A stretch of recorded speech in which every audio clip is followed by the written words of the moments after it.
Today we are counting down 7 Harley-Davidson motorcycles that dealers are rushing to offload as quickly as they can stick around.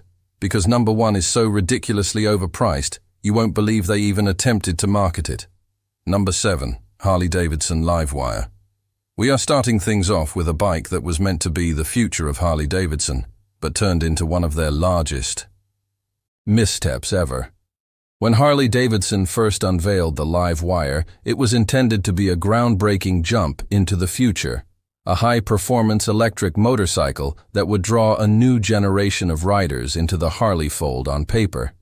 It offered everything: a permanent magnet electric motor, generating 105 horsepower and 86 lb-feet of torque, enabling it to accelerate from 0 to 60 in just 3 seconds. The battery range was 146 mAh in the city and 70 mAh on the highway, making it ideal for urban commuting. It also came equipped with premium Showa suspension cornering ABS and a 6-axis IMU for accurate handling. Harley wasn't just testing the waters with electric motorcycles, they were diving in head first. But there was one enormous problem. Harley riders didn't want an electric motorcycle from the very beginning. The Livewire fought to find buyers when it was launched. It carried a staggering price tag of $29.799, making it pricier than some of Harley's flagship touring bikes. That price alone deterred most Harley devotees. Harley eventually reduced the price to $22,000, but even with reductions, the bike still sat in dealerships ignored. Why? Because traditional Harley riders yearn for the rumble of a V-twin engine, the sensation of shifting gears and the raw mechanical essence of a gas-powered bike. The Livewire, it is totally silent. No iconic Harley sound. No gear shifts, just instant torque from a twist of the throttle. And then there was the charging challenge, while the Livewire supported DC fast charging. Most riders found it too inconvenient compared to refueling a gas bike with a highway range of just 70 mAh.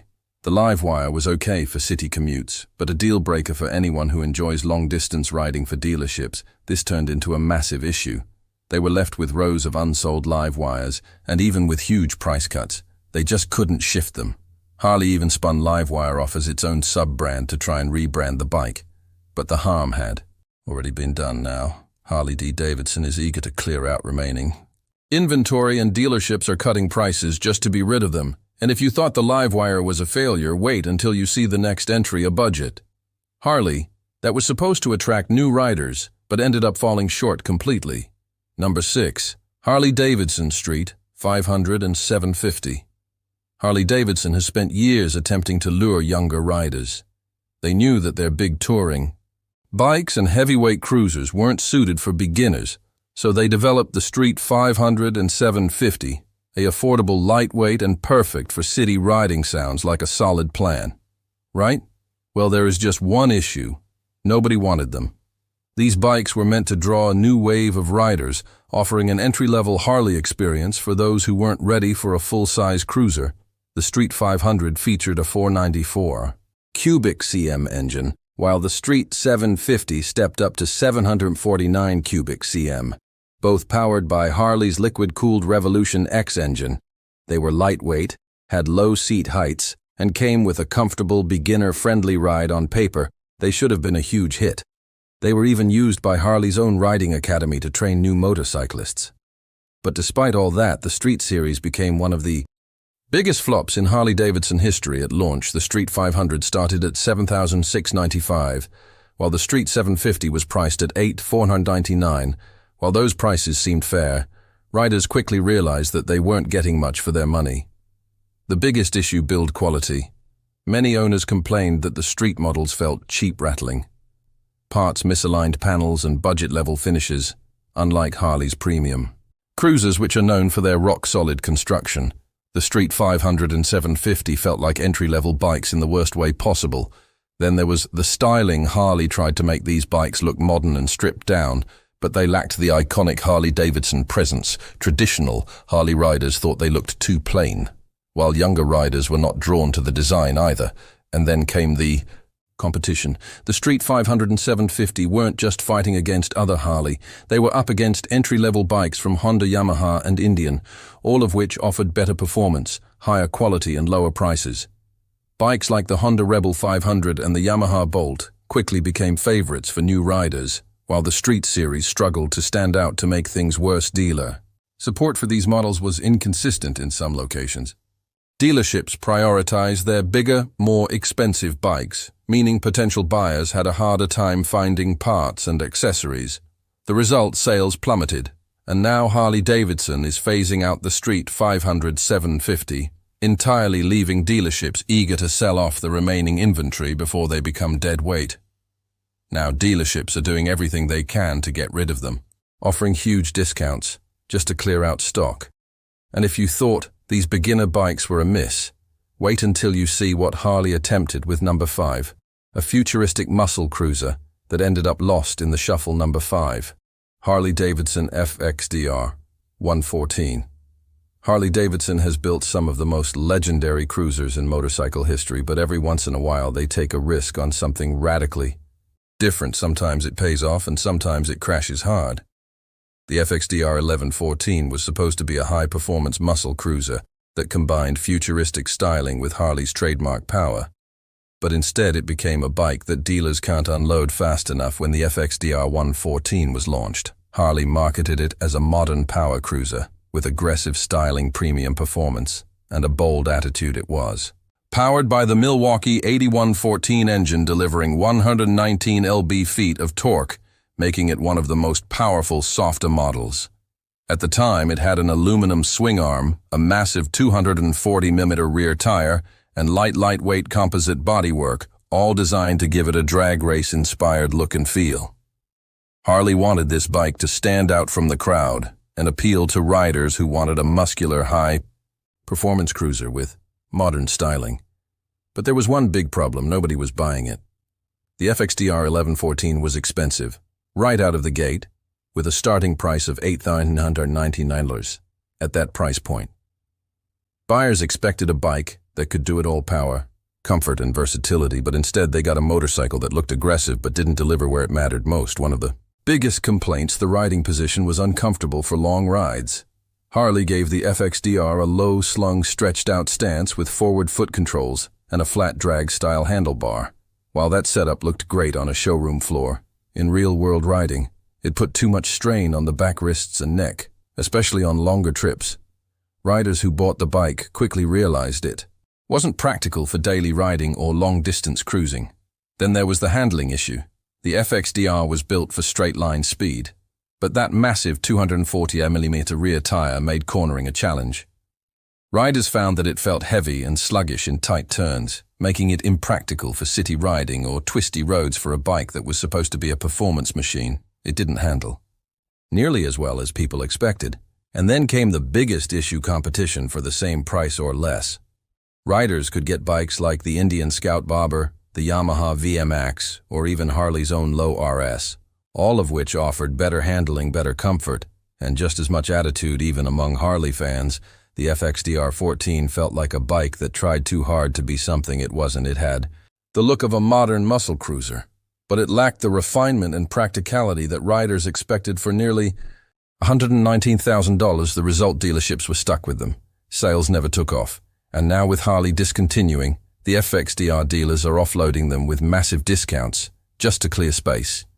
The FXDR 114 had the power and the looks, but it just didn't deliver where it mattered most. And if you thought the FXDR was a failed experiment, wait until you see number 4, a bike that was ahead of its time, but never truly found its niche in Harley's lineup. Number 4, Harley-Davidson V-Rod. Some bikes are ahead of their time, but when a brand strays too far from its identity, things get chaotic.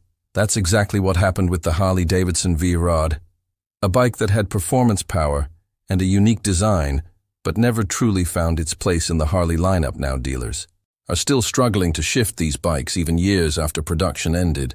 The V-Rod was unlike anything Harley had built before. It was designed to compete with high-performance muscle cruisers and sport bikes, featuring a liquid-cooled 60-degree and Revolution V-twin engine, a design co-developed with Porsche. That engine pumped out 120 horsepower and 84 lb-ft of torque, making it one of the fastest Harleys ever built. It also had an aluminum-framed drag-style handlebars and a massive 240mm rear tire, giving it an aggressive stance with a 0 to 60 time of just over 3.5 seconds.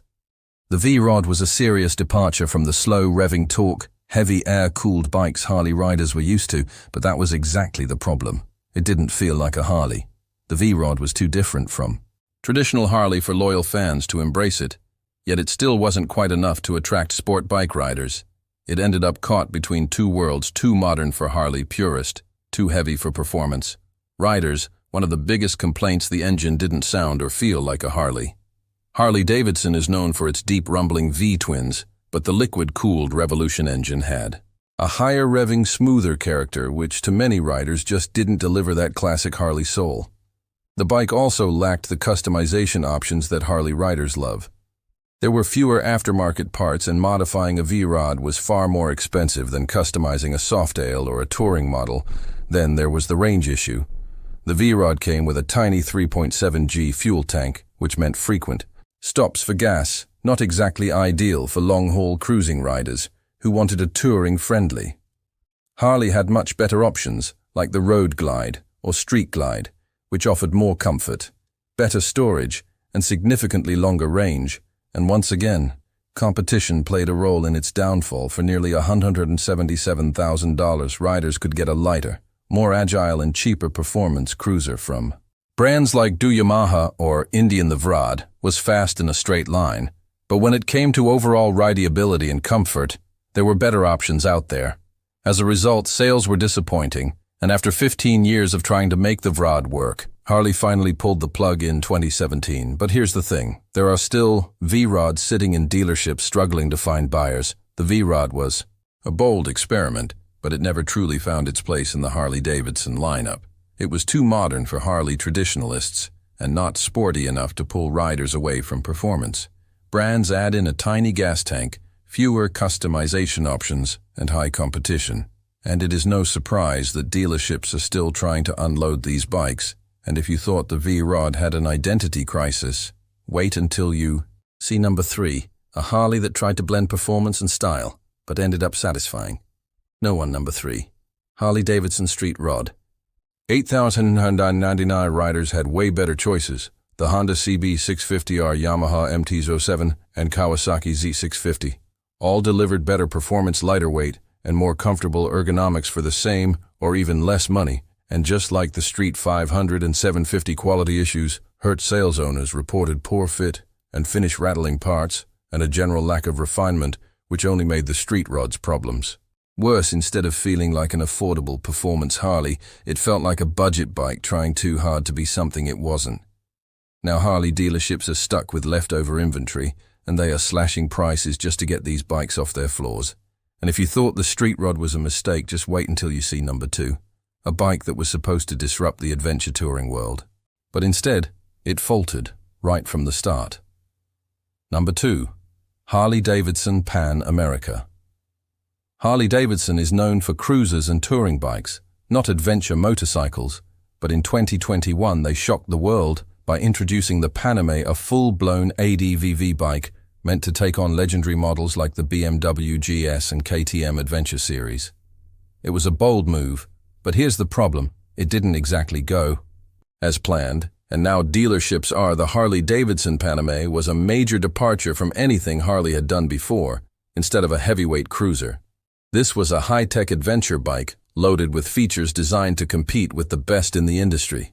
It packed a revolution, max 1,250 engine delivering 150 horsepower and 94 lb-ft of torque, making it one of the most powerful ADV bikes on the market.